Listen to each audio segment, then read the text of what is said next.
90 दूसरा ग्रेड हुआ, 91 से लेकर ग्रेड तक चाहे मार्क्स जिसको जो है सबको बराबर ही समझ लिया गया। अगर पांचों सब्जेक्ट में ऑल 5 में किसी को 91 आ गया तो उसका CGPA 10 हो गया। टोटल मार्क्स हुए 455, 455 मार्क्स हुए। और अगर किसी को 4 में 100 आ गया और एक में 90 आ गया तो उसका CGPA 9.8 हो गए। मार्क्स आया 490, मार्क्स आया 490, CGPA 9.8, क्योंकि अमेरिका से आया हुआ था पैटर्न में। और मार्क्स आया 455, CGPA 10। ठीक अमेरिका में भी यही होता है कि पॉपुलर किसी को और मिल जाता है और प्रेसिडेंट कोई बन जाता है।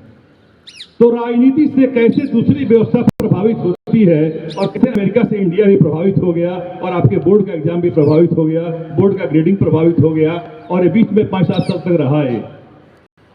आज से 10 साल पहले जब CC लागू हुआ था, जो ग्रेडिंग पैटर्न था लागू हुआ, क्योंकि उस समय हार्वर्ड के प्रोडक्ट से कपिल सिब्बल जो एजुकेशन मिनिस्टर थे, उन्होंने वहां का देखा, यहाँ लागू कर दिया। इस तरह से चीजें प्रभावित होती है। कुछ नहीं होगा तब भी, क्योंकि जो रिपब्लिकन के कैंडिडेट हैं ट्रंप, इन्होंने पिछली बार जब इलेक्शन हारी तो हारने के बाद वहां कैपिटल हिल जो प्रेसिडेंट का रहने का जगह है वहां हिंसा करवा दिया, वायलेंस हो गया। अभी भी ये कह रहे हैं कि हो सकता है कि मेरे खिलाफ कोई साजिश चल रहा हो। अगर इन्होंने इलेक्शन को स्वीकार नहीं किया, कहीं संयोग से हार गए, तो हो सकता है कि पूरे के पूरे वर्ल्ड का शेयर मार्केट प्रभावित हो जाएगा।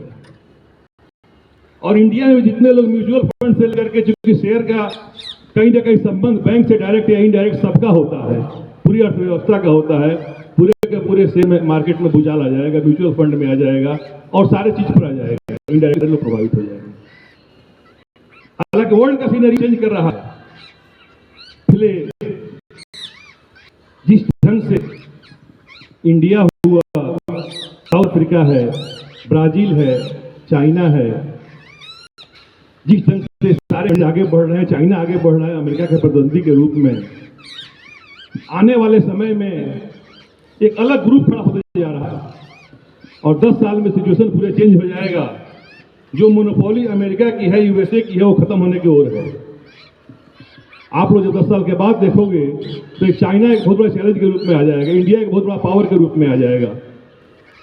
क्योंकि पूरे वर्ल्ड इकोनॉमी में पिछले 10 साल में जितना अमेरिका ने कंट्रीब्यूट किया है, बल्कि पूरे G7 ने जितना कंट्रीब्यूट किया है, उससे अधिक चाइना ने किया है। और चाइना बढ़ने की ओर है, इंडिया बढ़ने की ओर है। तो इस तरह से सिचुएशन बदलने वाले हैं। जो वो सिनेरियो है, ऐसा नहीं है कि आज हमारे पास कंफ्यूजन है कि हाँ ईरान के पास एटम बम है कि नहीं है। हो सकता है कि हो जाए, बहुत जल्दी हो जाए। और पावर बैलेंस कहीं ना कहीं बिगड़ता हुआ है, या एक दूसरा पावर बैलेंस तैयार हो रहा है, दूसरा बैलेंस तैयार हो रहा है, सिचुएशन चेंज करने की ओर है। तो आज इलेक्शन है, कल उसका काउंटिंग है, वर्ल्ड के सबसे पावरफुल व्यक्ति का है। फिर भी जो इंडियन सिस्टम है, तो मैं चूंकि बताया था UPSC का क्वेश्चन था, तो इंडियन सिस्टम जो भी है पार्लियामेंट्री फॉर्म ऑफ गवर्नमेंट, यह अधिक डेमोक्रेटिक है with respect to presidential form of government. और वहां हालांकि बैलेंस बनाया गया है, वहां का सुप्रीम कोर्ट काफी पावरफुल है और इंडिया का सुप्रीम कोर्ट उतना पावरफुल नहीं है जितना कि अमेरिका का सुप्रीम कोर्ट है। तो आप लोग अच्छे से समझ गए होंगे कि अमेरिका का कैसे क्या ये है और 60वें प्रेसिडेंट का इलेक्शन है।